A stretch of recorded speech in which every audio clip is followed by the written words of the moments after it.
All right, let's dive in. Today, we're looking at a pretty serious warning from the FinEdge dispatch. And what they're saying is that there's a hidden time bomb ticking away inside our banking system. It's a risk that's buried deep inside the computer code of this new multi-trillion-dollar financial revolution. So get this. This quote, this comes directly from the source. It's talking about a very real, very recent event that, most people probably never even heard of. But it frames that event as just the warm-up act for a much, much bigger crisis that could be just around the corner. And this is that dress rehearsal they're talking about. $1.42 billion. That's what a top 12 U.S. bank lost recently. And it wasn't a bad trade. It was a software exploit that took all of 9 seconds. The crazy part? It was quietly written off as a technology transition cost. But make no mistake, it was a direct hit. It proves this threat isn't some theory. It's already happening. Okay, so the really crucial point here is that this wasn't just some one-off thing. The source argues it's a symptom of a much bigger problem. We're talking about a systemic risk that you won't find on a trader screen. No, this risk is literally written into the code that now holds up trillions of dollars in assets. And just look at the sheer scale of what's at stake here. $11.4 trillion. That's the value of tokenized real-world assets. Things like real estate, bonds, all converted into digital tokens that are now sitting on U.S. bank balance sheets. I mean, this isn't some niche crypto market anymore. This is a core part of our financial system. But here's where the human side of this risk really hits home. For all that money, a recent Deloitte study found that only 7.3%, not even 1 in 10, of the compliance officers who are supposed to be overseeing this stuff can actually read the code it's built on. There is a massive, and I mean massive, expertise gap. So you'd think, okay, well, insurance is the safety net, right? Wrong. The absolute most that insurance will pay out for an exploit of a smart contract, that's the code that manages these assets, is just $300 million. That is a tiny drop in the bucket compared to the trillions we're talking about. And this is where it gets really scary, because it points to a total regulatory black hole. The required capital charge for this specific risk, it's zero. Banks don't have to hold any capital, any buffer at all, against a catastrophic code failure. A big loss would hit their core capital directly, and according to the source, the FDIC has no playbook for what to do when that happens. So you have to wonder, how bad is the code really? Well, a review of 41 of these live systems found a repeating pattern of the exact same fatal flaws that have already caused huge losses in the crypto world. We're going to focus on the top 3, the most common and the most dangerous ones. So this first flaw has a really technical-sounding name, but the idea is simple: proxy upgradability without a time lock.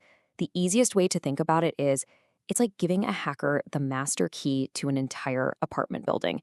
They can change every single lock instantly and lock everybody out, or maybe lock them in. And you might think something that dangerous would be rare, right? No.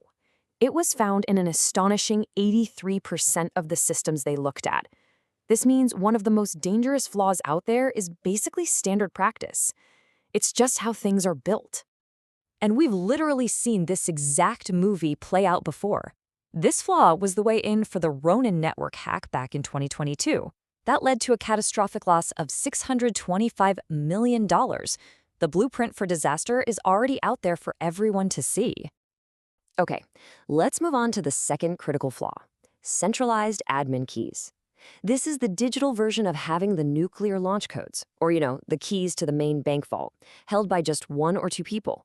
If they get compromised, that's it. It's game over. And here we go again.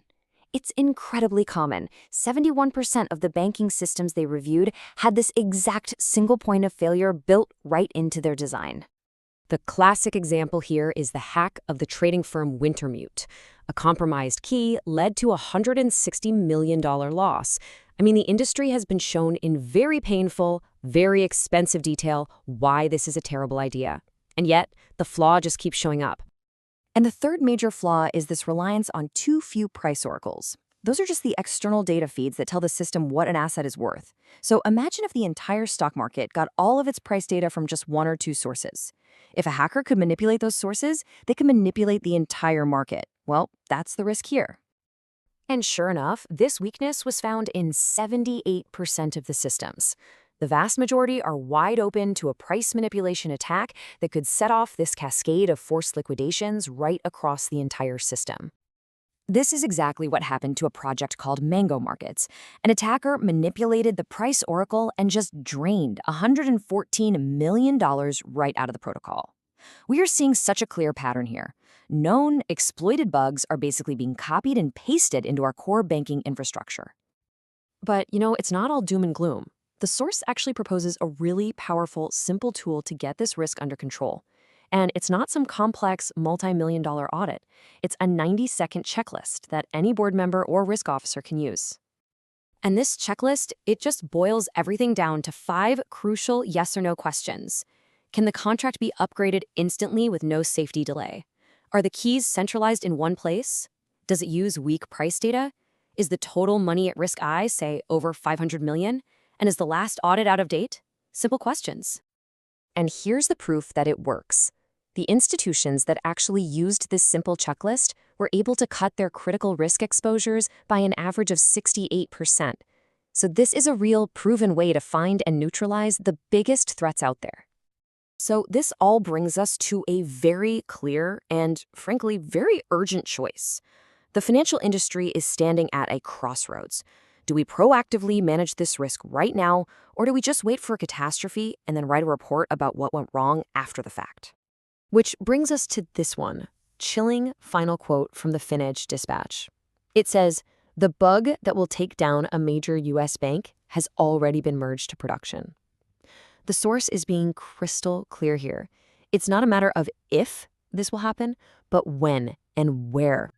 The code is live. The vulnerabilities are known. The capital just isn't there to absorb the hit. So according to this analysis, the only real question left is, which bank's name is going to be on that FDIC press release when it all goes down? And really, that's the ultimate takeaway here. The tools to get ahead of this actually exist. The choice is simple. Don't wait around to write the postmortem. Prevent it.